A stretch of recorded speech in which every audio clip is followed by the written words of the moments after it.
Hello, welcome to my March plot tour. I thought we'd start today in the polytunnel. As you know, if you've been following along already, I've been doing quite a lot of sowing and planting since the beginning of this year in January. So I thought today we'd start off in the polytunnel, have a look at how all my little seedlings are coming along, and then we'll go and have a quick look around the rest of the allotment and we'll see what I've got in the ground so far. So let's start over here and have a look. So the first place I want to start is over in this corner. This is where I have planted my potatoes. Just tip you down so you can have a look. These potatoes I found in bottom of my cupboard at home, and they grow really long stalks. We all do it, don't we? You forget about them, find them in the back of the cupboard, and I thought, well, I'm just going to throw them in and see what happens. So I did.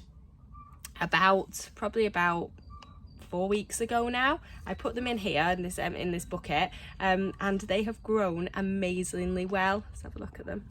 So I've got a little bit of Mizuna in here as well that I was just growing while I was waiting for them to come through. But all of these are potatoes that are growing. So that's quite exciting. Yeah, I'm looking forward to them, and I'm looking forward to seeing how long they take as well to actually grow and flower and get an actual harvest from it. It'd be interesting because I've never grown them inside before. So that'll be quite interesting.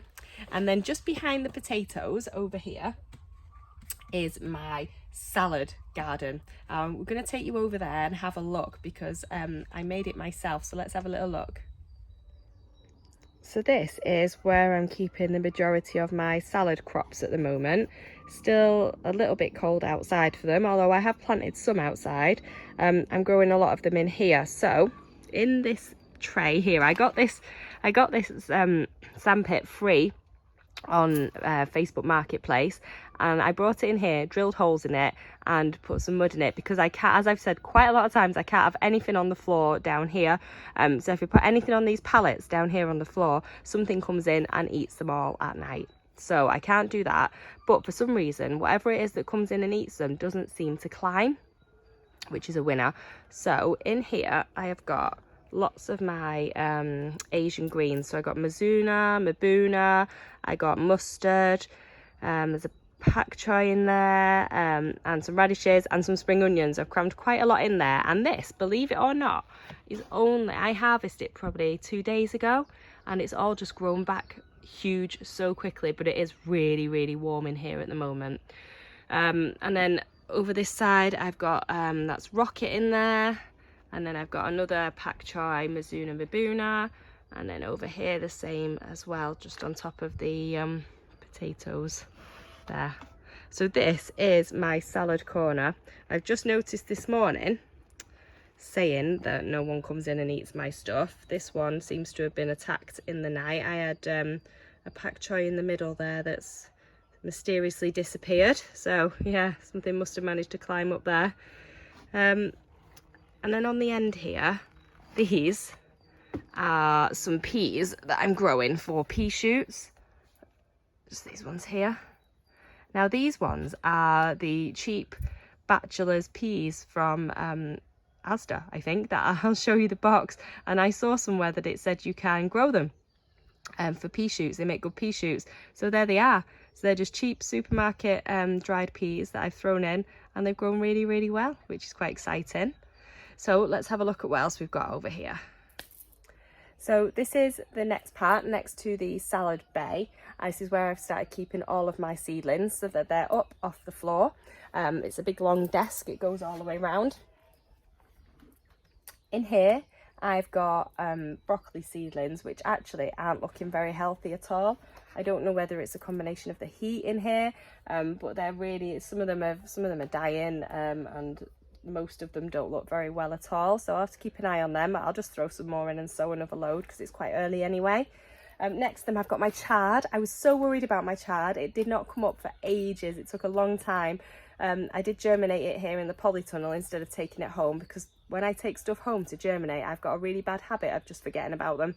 I forget that I've got them there. I water them, look after them, but then I don't bring them back to the polytunnel until it gets too far and too late, and I end up with really leggy food. So I'm trying as much as I can, even though it takes longer, to germinate it here in the polytunnel. So this is the chard. So that's going to need splitting up now because there's quite a few. Or I might just put them straight in the ground in their little sets like this, and there's about 3 in each one. So I might do that as well, obviously depending on the weather, because we've had such a lovely couple of weeks here in northern England, but looking at the weather, there's a cold spot predicted this week. So even though my plan was to get a lot of this out under fleece this week, I think I might wait until the end of the week when the weather looks like it picks up again, because I'd just be a bit distraught if I lose lots and lots and lots of different things by putting them out too early. So I'll hold on to them in here. I don't think another few days will do them much harm, especially not the chard, because that's quite small. So let's move along here. I've got a couple of quite big pak choys that are coming on nicely there. They won't be long till we can probably eat them. They're doing well. They were only sown in January, I think, this year. End of January I sowed them, so they're coming along amazing, especially now there's much more light. Let's have a look around the corner here and we'll see what's there. So around this side, things are getting a bit more crazier. Things are getting a lot bigger. So I've got some turnips that I probably really do need to put out in the ground quite soon, because they're getting quite big now. And I've also got some cauliflowers. These are my cauliflowers, and look how big they are. They're probably only about 4 weeks old, 3 or 4 weeks old. But yeah, I think some of them are starting to look a bit unhealthy in the heat in here. As much as I try and water them, it just dries out so quickly because it's been so warm. So really they need to probably go out. Over here I've got my second sowing of spinach. The first lot are already outside in the ground. We'll have a look at them later. And some peas that are just coming up. And then over here I've got some cabbages. These are primo, cabbage primo these are. Again, not that old, probably about 6 weeks old now, but ready probably to go out in the ground. Which is something I'm probably going to plan to do. Like I say, after the cold weather, probably at the weekend, I might try and get those out into the ground. And then behind me here, I've got my very sorry looking beetroot. I planted quite a lot in the cell trays with the beetroot and I didn't pull them out. So I'm going to make another sowing of beetroot. And these ones I'm using as greenery in my salads at the moment, because they're just, I don't think they're going to turn into very healthy plants, so we'll just eat them in salads instead. So around this side, I've got the first thing that I've just got from the back there is my goji berry. I really didn't think they were going to come up. They took a long time. Again, I just left them in here in the polytunnel, and I think because it's been so warm, they've actually come up, which is quite exciting. So yeah, that's the goji berry, so they'll need potting on this week. At the back there, I've got another bunch of the peas. These are the peas. Let me show you the peas.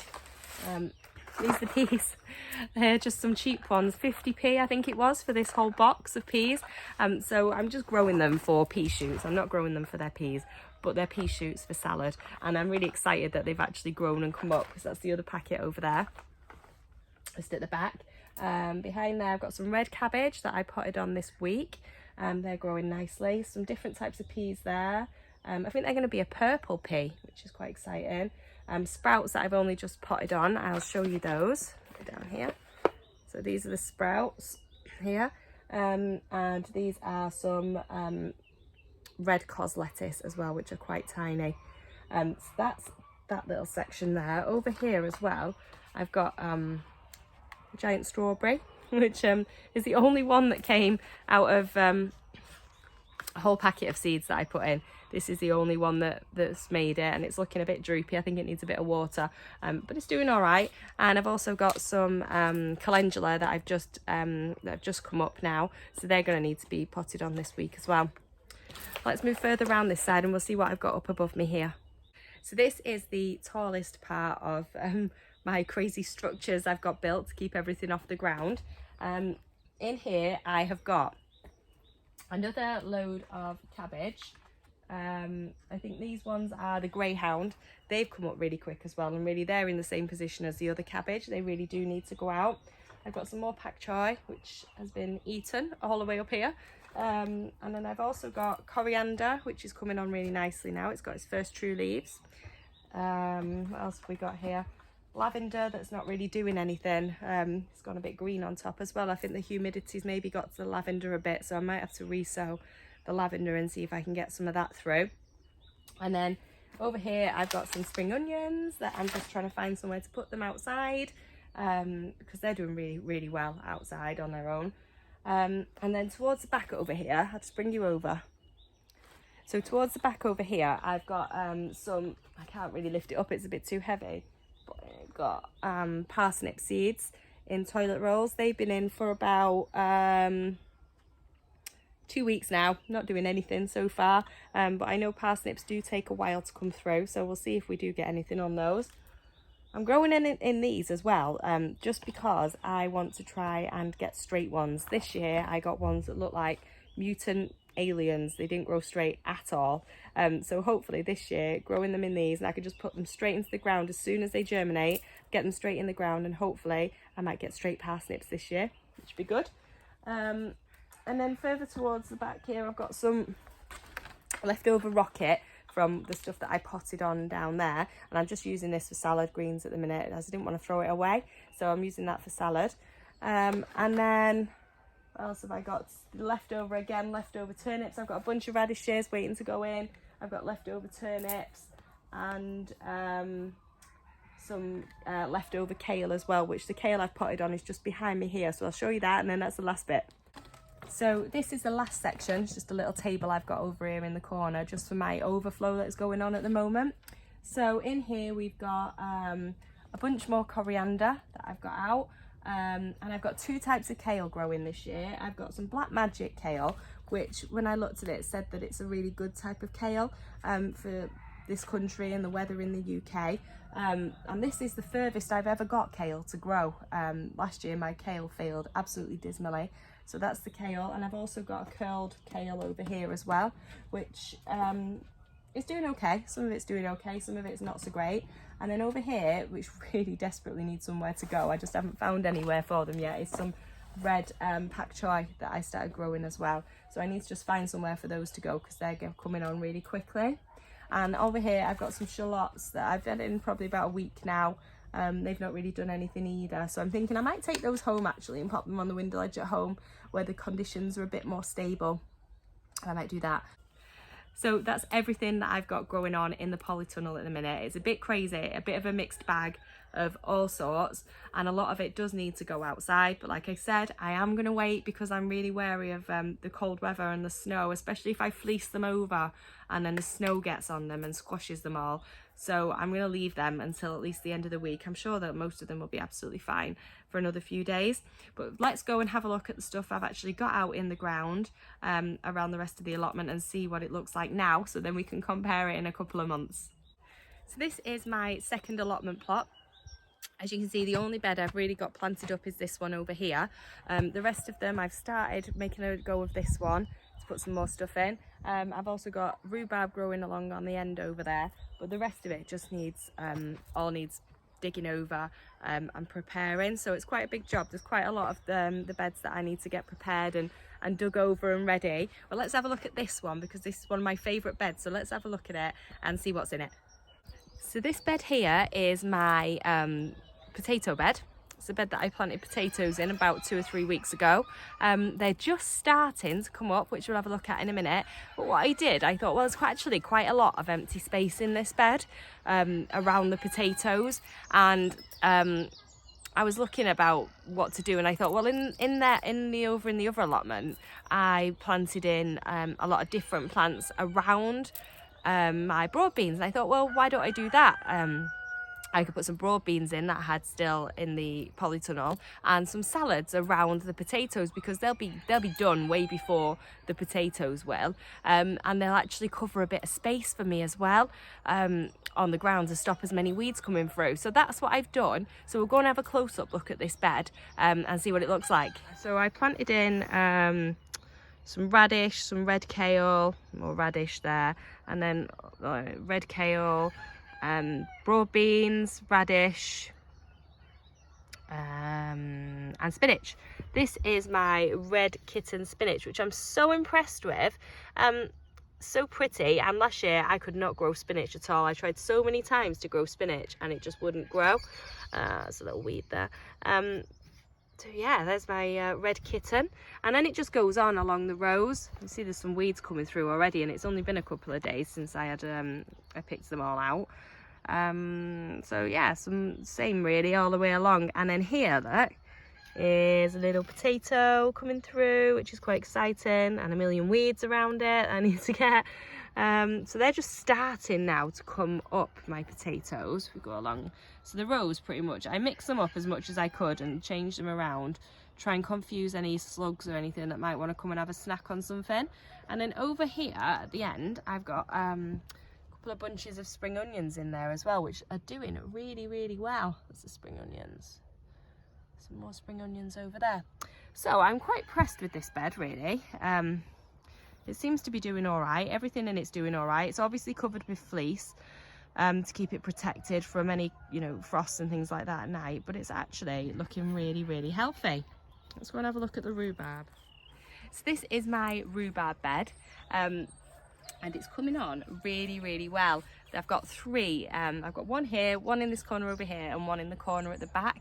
And I really didn't think that they were going to grow. One of my allotment neighbours gave me some crowns in about September last year, and I put them in and they just died straight away and looked really terrible. And I thought, oh no, that's it, they're done for. But as soon as spring came this year, they've come up so well, they look so healthy, and I'm really impressed with them. So hopefully we'll get some nice harvest off those soon. So that's the rhubarb, and then we'll go over to the other allotment and we'll have a look at what I've put in over there as well so far. I just thought I'd show you on my way over. That's my rhubarb bed, but in front of them I've dug this little bed out, and these little plants along here. There's ones along here as well.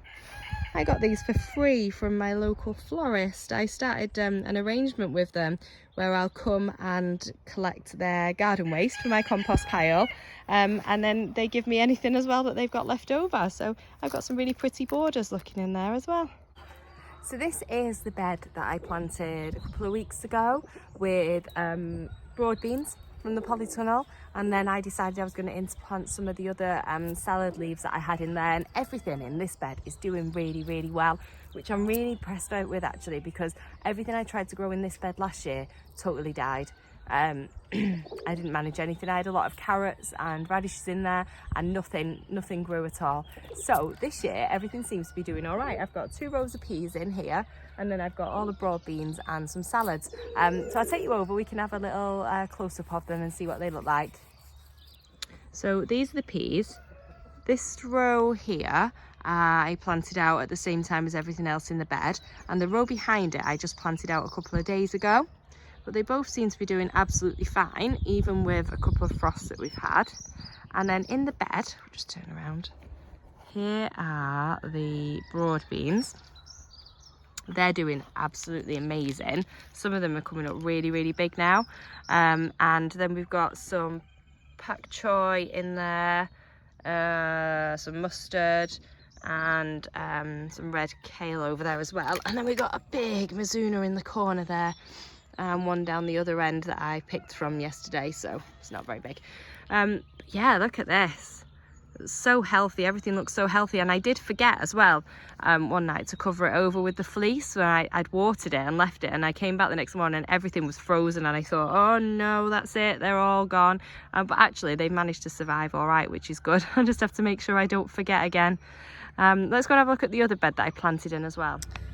So this little bed here, oh, chicken down there. This little bed here is where I've sown my carrots. You can't really see them yet, nothing really happening with the carrots.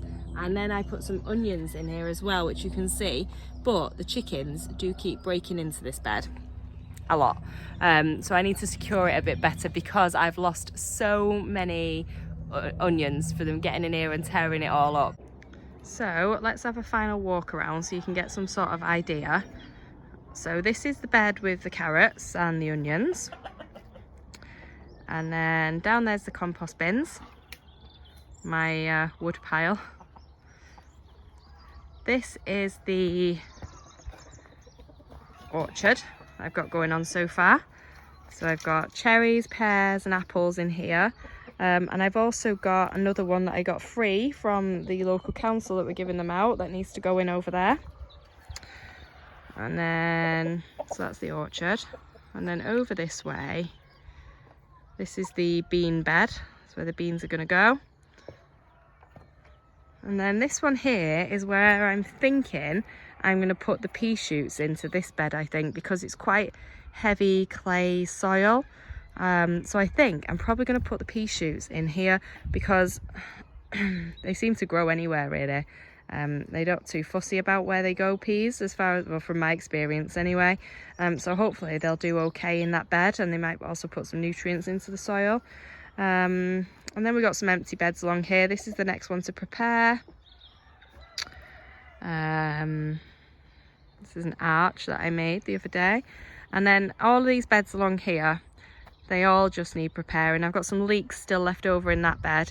These ones I thought it'd be a really good idea to put cardboard down, try and suppress the weeds a little bit in spring, but it turns out the chickens just like to rip up the cardboard, so that's just made one big mess for me to have to sort out. It's happened all the way along here as well. So that's those beds, and then these ones here. And that little one on the end there's just got some onions in, and that's a red currant bush at the back there, and a raspberry just up on the deck in there as well.